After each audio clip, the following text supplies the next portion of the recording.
आता आपल्या आवडत्या मालिकेचे संपूर्ण भाग मालिका प्रसारित झाल्यानंतर लगेचच पाहू शकता फक्त सन नेक्स्ट वर. भारतातील प्रेक्षकांसाठी मोफत सेवा.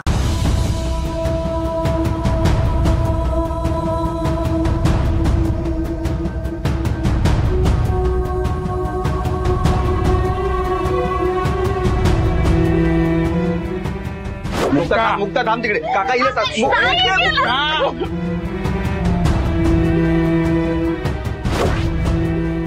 Wow, lovebirds. Hold. Just a minute. तू सगळं वरच बसून मला सांगणार आहेस का? नाही, मी तुला बघणार आहे. छान. हा? छान कॉफी बनवताना.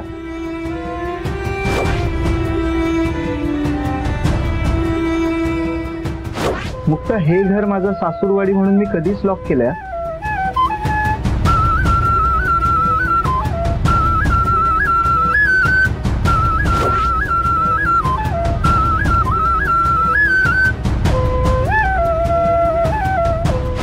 मनाला शिवलेल्या माणसाने साधा खिसा जरी शिवला ना तरी करंट लागतो. हे माहीतच नव्हतं मला.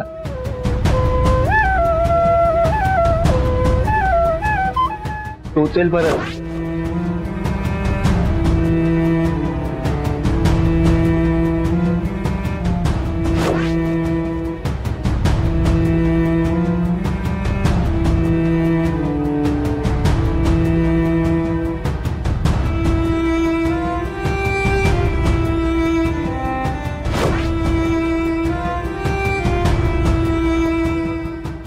आकाश, माझं तुझ्यावर प्रेम होतं,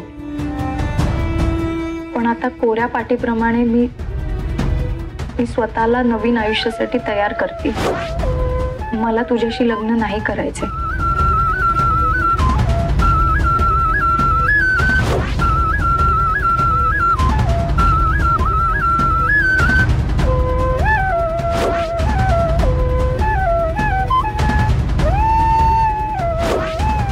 मी थोडा वेळ अजून थांबलो तर कंट्रोल सुटेल माझं. सॉरी. निघतो मी.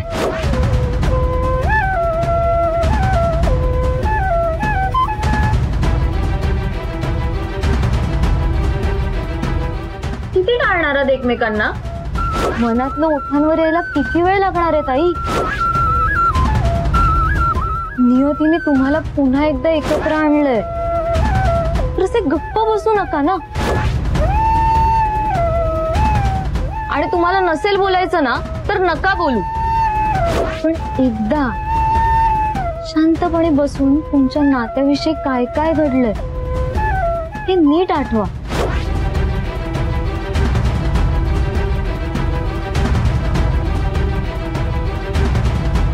त्या दिवशी तू मला समजावत होतास ना की आपल्या आयुष्यात कोणीतरी असं असावं त्याला आपण आपलं म्हणू शकतो. मग काय प्रॉब्लेम आहे?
ऐकू येते की नाही याला? उघड आता दार. ए आबा मग बास झाला आता. कधीच त्या दोघांना बंद करून ठेवलं तू. चल उघड उघड दार. बाबा 1 मिनिट मी बघते. अगं दार इकडे.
या साहेब, हे सत्यशीलचं ऑफिस आहे.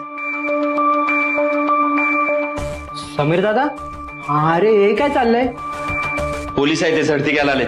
पोलीस? तुझं नाव काय? साहिल. जा तुझ्या सत्यशील साहेबांना सांग पोलीस आलेत. जा.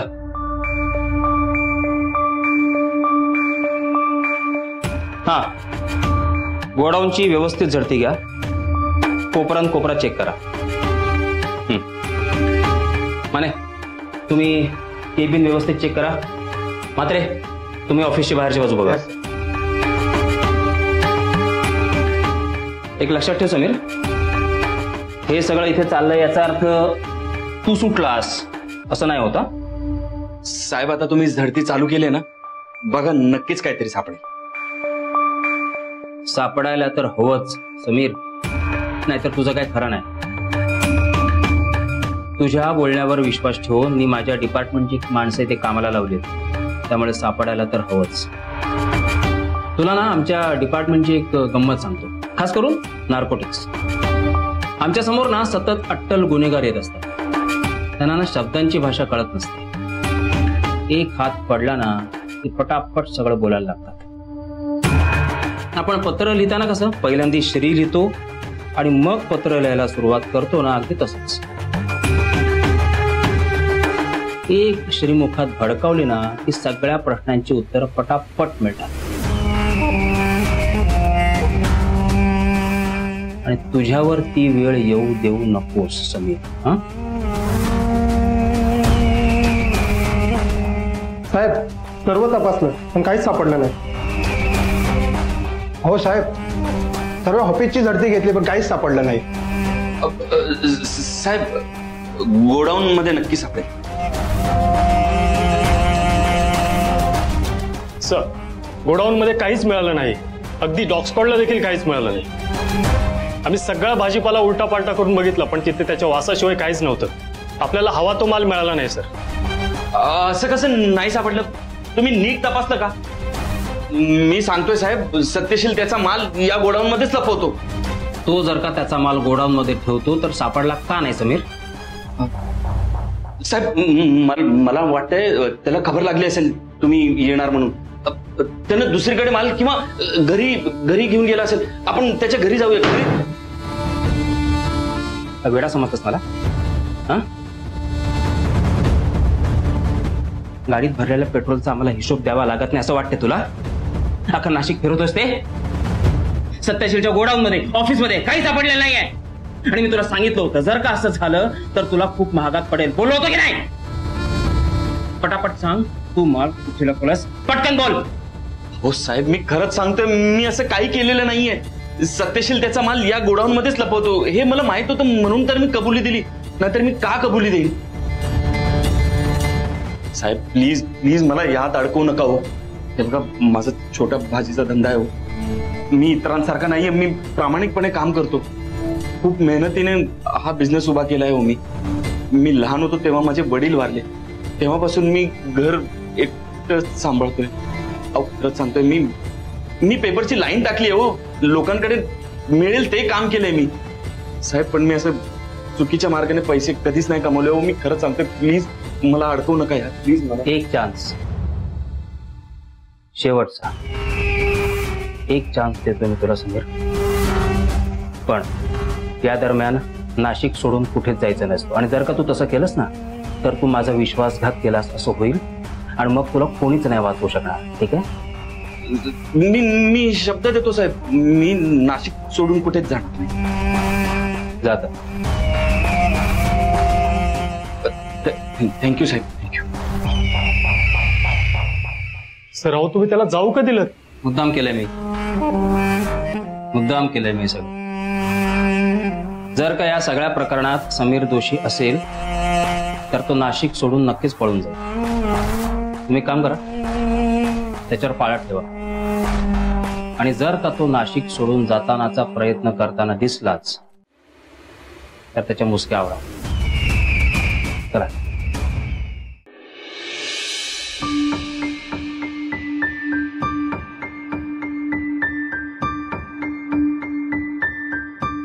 पाया पडतो.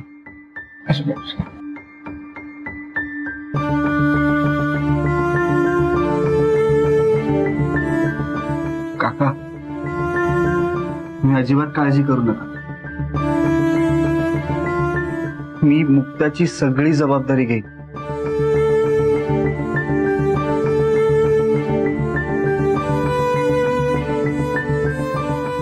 हे मला कळतंय, मी मुक्ताला स्वीकारलं तरी तिच्या बाळाला कितपत स्वीकारेन या सगळ्याची काळजी वाटत असेल तुम्हाला.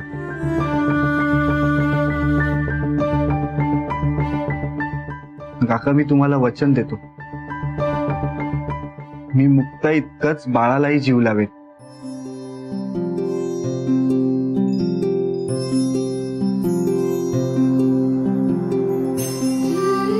आणि वहिनी, राहिला प्रश्न आईचा, तर मी लग्न करून आईसोबत राहणारच नाही. मी वेगळं घर घेईन, तिथे आम्ही आमचा वेगळा संसार थाटू.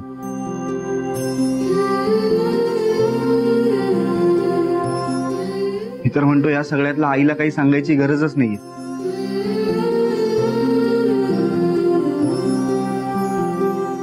तो अधिकार कधीच गमावलाय तिने. नाही आकाशराव, बघा, आई कशीही असली ना तरी तिचा अधिकार कधीही पुसता येत नाही. नाही, त्यांचा मान विसरून कधीही चालणार नाही. पण तुम्ही दोघांनी हे नातं स्वीकारलंयत ना, आम्ही सगळ्यांनी सुद्धा स्वीकारलंय. आता त्या नातेविषयी त्यानं सुद्धा कळवायलाच हवं आपल्याला.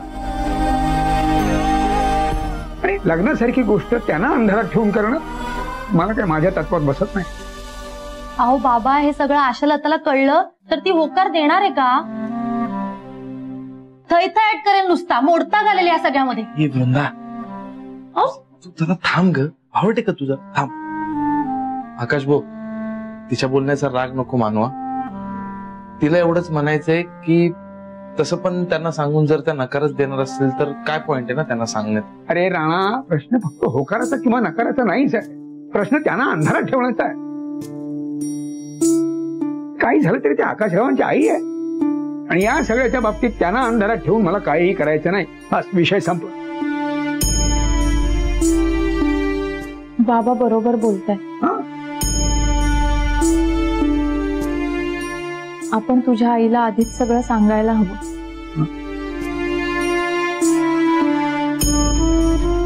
आणि तसंही आज ना उद्या त्यांना जेव्हा हे सगळं कळेल तेव्हा वाद होतीलच. त्यापेक्षा आपण आधीच हे सगळं क्लिअर करायला हवं. माझं बाळ जन्माला यायच्या आधी मला हा सगळा गुंता सुटलेला हवाय. त्याच्यासमोर कोणत्याही प्रकारचे वाद नकोय. आणि एवढ्याशा कारणावरना आकाशच्या आईकडून झालेला त्रासही नको.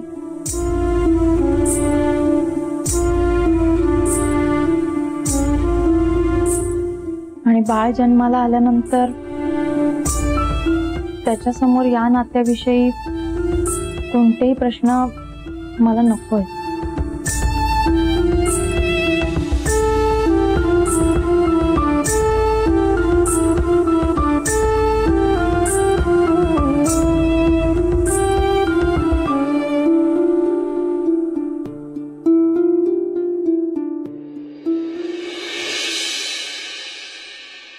बाबा थांबा जरा. आता काही विचारू नका.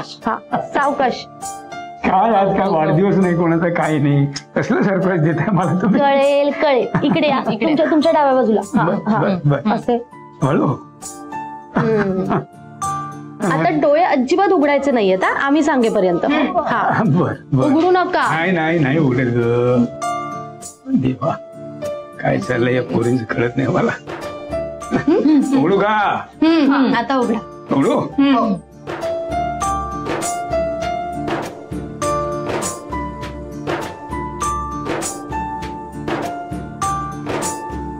अरे काय हे सगळं? विसरलात ना बाबा, दरवर्षी गुरुपौर्णिमेला आम्ही तुमचे पाय धुतो, औक्षण करतो. मग ह्या वर्षी सुद्धा हेच होणार ना? छान छान.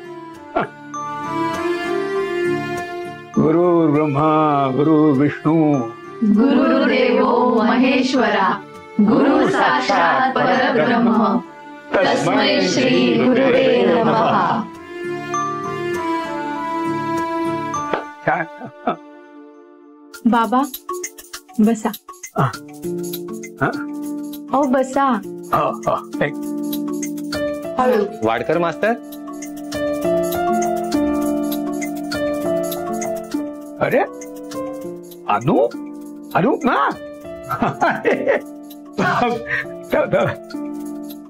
अनूप जाधव बरोबर ना? ओळखलं पण मास्तर मला? अरे हुशार मुलं तर लक्षात असतातच रे, पण खोडकर मुलंही चांगली लक्षात राहतात ना माझ्या. नमस्कार करतो मास्तर, आशीर्वाद द्या. अरे असू दे ते तर कायम आहेतच तुमच्या पाठीशी. बरं उभा कायस तू? ये आत ये. माफ करा मास्तर, पण मी आज कामानिमित्त नाशिकहून अर्जंट मुंबईला निघालोय. बर. आणि त्यात आज गुरुपौर्णिमा, म्हणून मनाशी ठरवलं की काही केल्या 2 मिनिटं का होईना, पण आज तुमची भेट घेऊनच जाईल. बर काय म्हणतोस बोल. मास्तर अहो, आज तुमच्यामुळेच मी आयुष्यात खूप काही अचीव केलंय. अहो, तुम्ही आमच्या लहानपणात अगदी छडी हातात घेऊन आम्हाला अक्षरं गिरवायला शिकवलं, आणि म्हणूनच आम्ही मोठे झालो. थोडासा खोडकर होतो मी, पण वेळ प्रसंगी तुम्ही शिक्षा केलीत मला. आणि तुम्हीच मला मी गणितात किती हुशार आहे हे समजावून सांगितलं. होताच तो किती हुशार होता. आणि माझी परिस्थिती नसताना देखील मला गणित शिकवलं. मला आजही आठवत आहे, कितीतरी वेळा कौतुकाने स्वतःचा डबा देखील मला खाऊ घातलं. कारण तुम्हाला माहित होतं माझी परिस्थिती अशी आहे की 2 वेळेच्या भाकरीची सोय देखील माझ्या आईला करता येत नव्हती.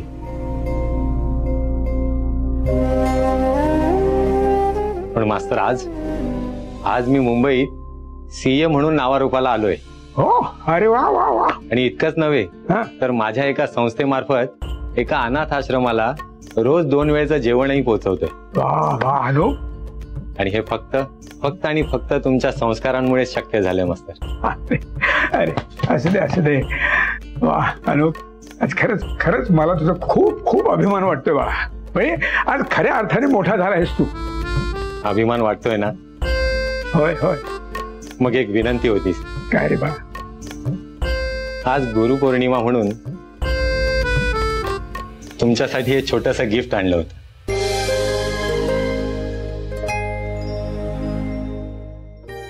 नाही मी असं गिफ्ट वगैरे कोणाकडनं घेत नाही बा.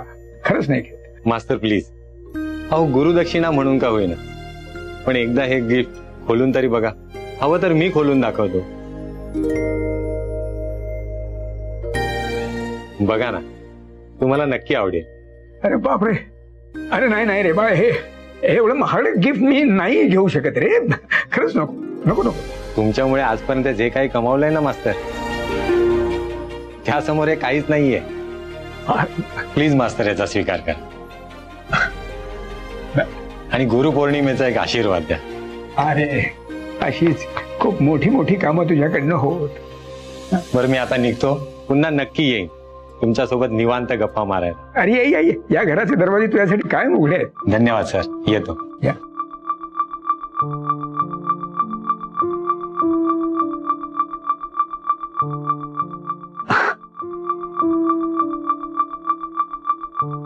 काय आजकालची मुलं एवढं महागडं गिफ्ट दिलंय बघ, ऐकणार नाही सांगून. ठेव. बर चला.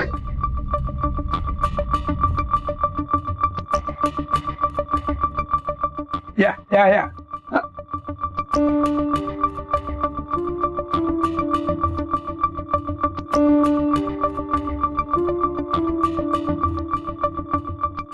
काय ग? काय तुमचे चेहरे सगळ्यांचे असे पडलेत का? हा काय कुठे गेला, कुठे तुमच्या सगळ्यांचा उत्साह? हा